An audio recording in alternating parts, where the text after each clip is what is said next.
When I look at the culture today, I feel like what we have to talk about is what nobody's talking about, and it's what everybody's talking about. If you're just listening with me for a minute and open your ear to what you hear in the culture and tell me if it's what I hear. When I listen, I hear talk about acceptance and tolerance and truth and beauty. When you hear the LGBT community, for example, talking, you hear talk about, can we just accept one another? Can you quit trying to change me? Can you just accept me for who I am? And they long for that, to find a place where they can be accepted as they are.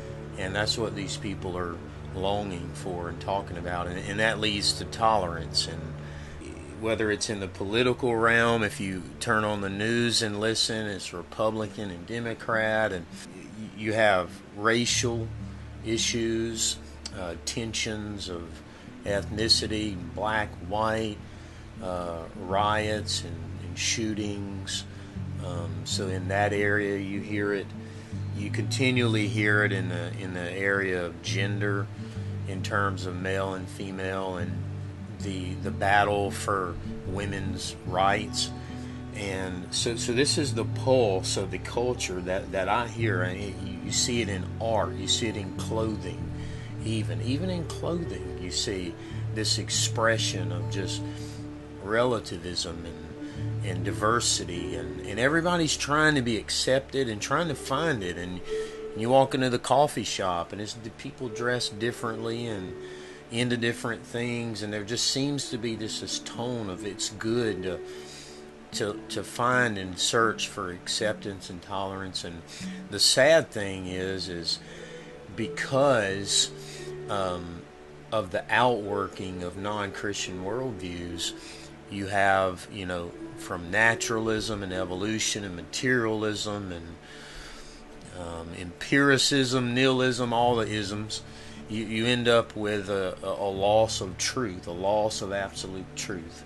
And so what does truth become then? It becomes what's true for me and true for you. And when it sounds good, but when you actually play it out and you fire your arrow your way and I'll fire mine way, but when you get millions of people firing their arrows everywhere, someone gets hit.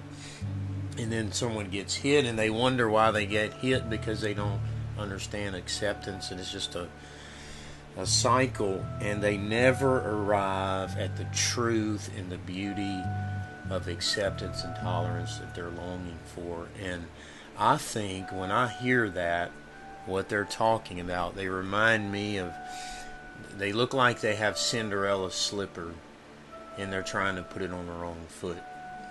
And their frustration is there, the anger is there, the bitterness is there. And what we want to do at Christ Fellowship of Cenla is be an accurate representation of the message of the New Testament, because we believe the message of the New Testament is the foot that fits into the slipper that the culture is longing for. We don't think the culture, we're not among those that think the culture is wrong for pursuing acceptance and pursuing tolerance. These are biblical ideas. Paul in Ephesians 4 tells us, to be tolerating one another in love. And acceptance is the message of the gospel, justification by faith alone, that you don't do anything, that you, speaking of Cinderella, you come like Cinderella at the end of that movie, and you say, I don't have any carriage and any dowry and anything, but will you accept me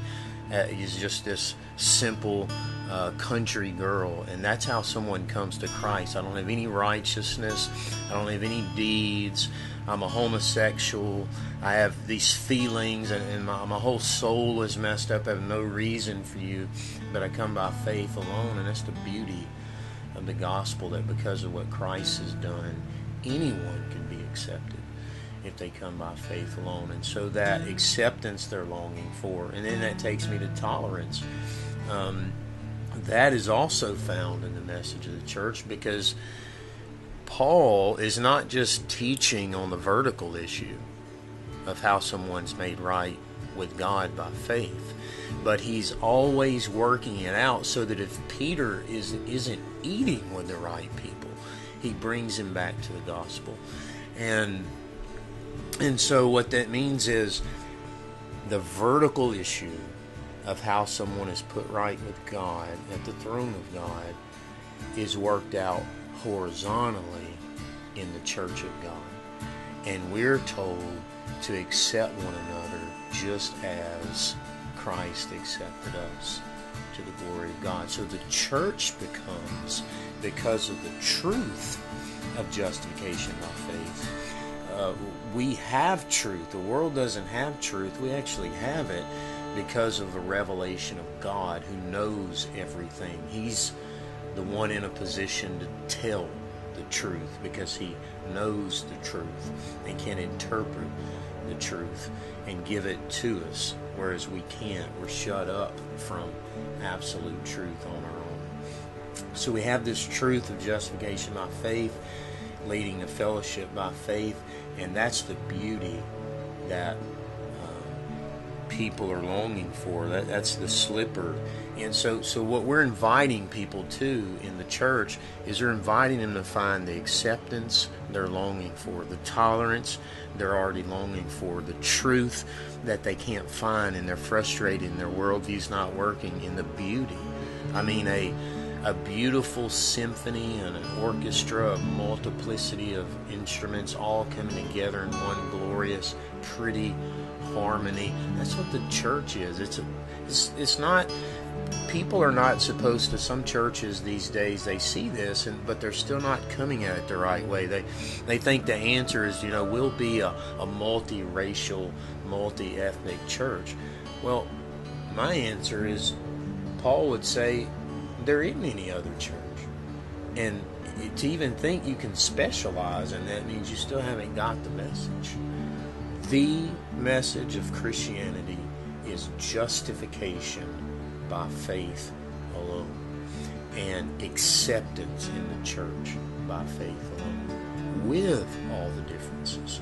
So the church becomes an orchestra. The church becomes a beautiful harmony in a pretty conglomeration of people from all walks of life, so that the black man and the white man sit together, the Jew and the Greek sit together, the public school parent and the homeschool parent sit together, the male and the female sit together, the single and the married, they sit together, the working mom, the stay-at-home mom, they sit together, the people with diseased children and healthy children, they sit together. So it's not found in the Constitution where all men are created equally. It's found in the gospel where all men are justified equally. And so that's what I see. I look at the culture. I feel like the thing that I have to talk about, on the one hand, no one's talking about it, because they're not talking about justification by faith at the coffee shop. But on the other hand, they are talking about it, because the acceptance they're talking about, the tolerance they're talking about, the truth they're talking about, and the beauty that they're talking about is the slipper that fits into the foot of the gospel. And it is the place that we want to invite people to come and experience the acceptance they're already longing for. We don't think they're wrong to long for it. And the tolerance that they're already longing for. And the truth that they can't get to. And the beauty that they're longing for. And so we just invite people to put the slipper on the right foot. There is no other foot. There is no hope in the politics. There's no hope in many of the ways the LGBT community is seeking hope.